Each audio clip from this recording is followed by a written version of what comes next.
नमस्कार दोस्तों and welcome back to my channel जहां आपको मिलता है सिर्फ और सिर्फ एंटरटेनमेंट। और आज मैं लाया हूं पनिशर का 9th एपिसोड। तो यार अब तक आपने देखा कि एरिस अपनी पूरी आर्मी लेकर सिटाडेल आ चुका है। तो वही पनिशर बीस्ट के दिए हुए डैगर से बुलेट बनाता है और अपने सारे निंजास को लेकर एरिस से लड़ने के लिए निकलता है। तो वही हम देखते हैं कि मरिया को अपनी पास्ट लाइफ याद आने लगी है। तो अगर आप मेरे चैनल पर नए हो तो वीडियो को लाइक कर देना और चैनल को सब्सक्राइब कर देना और साथ ही बेल आइकन को ऑल पे सेट कर देना ताकि मेरी आने वाली हर एक वीडियो का नोटिफिकेशन आपको मिल सके।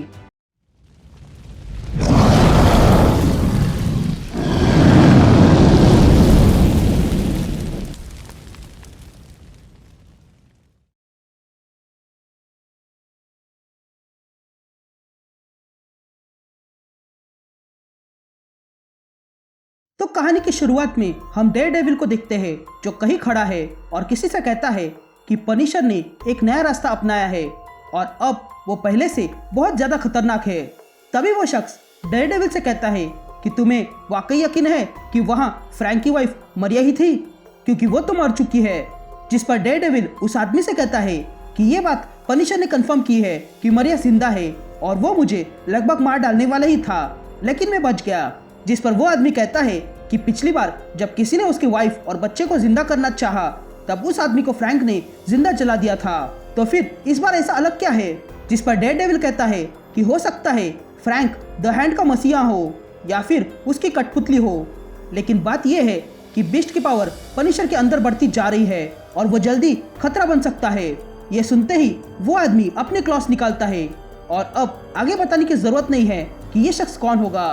फिर सीन शिफ्ट होती है और हम देखते हैं कि टैंक्स ब्लास्ट करके पनिशर बाहर आता है एरिस से लड़ने के लिए। तभी हमें मरिया की आवाज सुनाई देती है जो कहती है कि फ्रैंक कभी लड़ाई के बारे में मुझसे बात नहीं करता था, उस समय भी नहीं जब हमारे बीच हालात ठीक थे। तभी हम देखते हैं कि एपोस्टल ऑफ वॉर अपने गैमा साइज मिनीगन से पनिशर को कमजोर कर देते हैं और कुछ हैंड के निंजास को मार डालते हैं।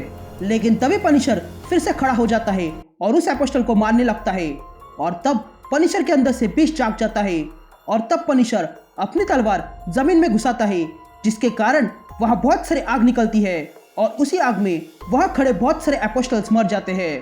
तभी पनिशर अपने बीस्ट मोड में आके आगे बढ़ने लगता है, लेकिन तभी उसके सामने एरिस आ जाता है और पनिशर से कहता है कि बहुत हुआ, ये आज यही खत्म होगा। ये कहते ही एरिस पास में गिरा हुआ टैंक अपने दोनों हाथों से उठाता है और बीच से तोड़ देता है और पनिशर से कहता है कि तुम मेरी सबसे बड़ी गलती हो। लेकिन तभी एरिस देखता है कि एक बुलेट उसके आर पार हो चुकी थी और ये देखकर एरिस हैरान रह जाता है। और तब हम देखते हैं कि पनिशर ने हवा में उड़ते हुए उस बुलेट को फायर की थी जो डैगर से बनी हुई है और तब पनिशर फिर से एरिस पर बुलेट्स फायर करता है। फिर कहानी पास्ट में जाती है जहां हम देखते हैं कि फ्रैंक उसकी वाइफ और बच्चों के साथ हैप्पी लाइफ बिता रहा था, लेकिन इसी बीच द हैंड और प्रिस्टेस फ्रैंक पर ध्यान रखे हुए थे। तभी एक निंजा प्रिस्टेस से कहता है कि बहुत टाइम हो गया है, लेकिन फ्रैंक ने मरीज छोड़ने के बाद किसी का खून नहीं किया है, हमें नहीं लगता कि ये वही फीस्ट ऑफ बीस्ट है। जिस पर प्रिस्टेस उस निंजा से कहती है कि तुम ऐसे ही किसी को जज नहीं कर सकते हो, हम जिस आदमी को ढूंढ रहे हैं वो एक दिन में नहीं बनेगा, उसके लिए हमें समय देना होगा और यकीन मानो समय आने पर हमें पता चल जाएगा। सोल्जर्स वो होते हैं जो जंग के बाद अपने घर लौट आते हैं, पर ये कोई आम सोल्जर नहीं है। जिस पर वो निंजा प्रिस्टेस से कहता है कि आप जैसा कह रही हो वैसा फ्रैंक में कोई लक्षण नहीं है और वैसे भी फ्रैंक अपनी मैरिड लाइफ में काफी बिजी हो गया है, तो हमारे लिए ये कैसे काम आएगा। जिस पर प्रिस्टेस उस निंजा से कहती है कि तुम कहना क्या चाहते हो। जिस पर वो निंजा कहता है कि हमें फ्रैंक की फैमिली को मारना होगा। ये बात सुनकर प्रिस्टेस थोड़ी देर के लिए चुप हो जाती है और फिर मना करती है। तभी प्रिस्टेस उन निंजा से कहती है कि मैंने फ्रैंक को बचपन से देखा है, इसलिए हमें सब्र करना होगा, हमारे बीस्ट इसमें से रास्ता जरूर निकालेंगे। फिर कहानी प्रेजेंट में आती है जहां हम सिटाडेल से कहीं दूर ब्लैक विडो को देखते हैं जो किसी से मिलने आई थी और वो उस शख्स से कहती है कि पनिशर अब खुद को फीस्ट ऑफ बीस्ट कहता है और खबर मिली है कि द हैंड ने हेट मॉन्गर्स और हाइड्रासेल को खत्म किया है। जिस पर वो शख्स कहता है कि ये बात सुनकर लग रहा है कि बहुत बड़ी गड़बड़ है, हमें पनिशर का कुछ करना होगा। ये कहते ही हम देखते हैं कि वो शख्स जिससे ब्लैक विडो मिलने आई थी वो कोई और नहीं कैप्टन अमेरिका है। यहाँ सिटाडेल के बाहर लड़ाई जारी थी। तभी प्रिस्टेस ये देखकर बीस्ट से प्रार्थना करने लगती है यहाँ अंदर मरिया गन लेकर बीस्ट के पास आती है और बीस्ट से कहती है कि मैं जानती नहीं हूँ कि तुम कौन हो और क्या हो, लेकिन मैं तुम्हें फ्रैंक को मुझसे छीनने नहीं दूंगी। यहाँ सिटाडेल के बाहर एरिस देखता है कि पनिशर ने उस पर बुलेट्स फायर किए हैं और ये देखकर एरिस तुरंत पनिशर की ओर छलांग लगाता है, लेकिन जैसे ही एरिस पनिशर के पास आता है वैसे ही पनिशर एरिस को एक जोरदार पंच मारता है और नीचे फेंक देता है, जिसके कारण एरिस झाड़ियों में जाके गिरता है। तभी एरिस फिर से खड़ा हो जाता है, लेकिन देखता है कि पनिशर बड़े ही तेजी से उसकी ओर आ रहा था। लेकिन तभी एरिस पनिशर को पकड़कर जमीन में घुसा देता है और पनिशर को पंच मारने के लिए अपना हाथ आगे बढ़ाता है, लेकिन पनिशर एरिस का हाथ पकड़कर खड़ा हो जाता है। तभी एरिस देखता है कि पनिशर अपने अंदर की फ्लेम से एरिस का हाथ जलाने लगता है और अगले ही पल पनिशर अपनी फ्लेम से एरिस का एक हाथ पिघला देता है। तभी एरिस अपने दूसरे हाथ से पनिशर पर अटैक करता है, लेकिन पनिशर एरिस के दूसरे हाथ पर बुलेट्स फायर करता है और एरिस का दूसरा हाथ भी तोड़ देता है। तभी पनिशर एरिस के पैर पर फायर करता है और एरिस को जमीन पर गिरा देता है और फिर एरिस के मुंह पर एक पंच मारता है और उसका आर्मर निकाल देता है।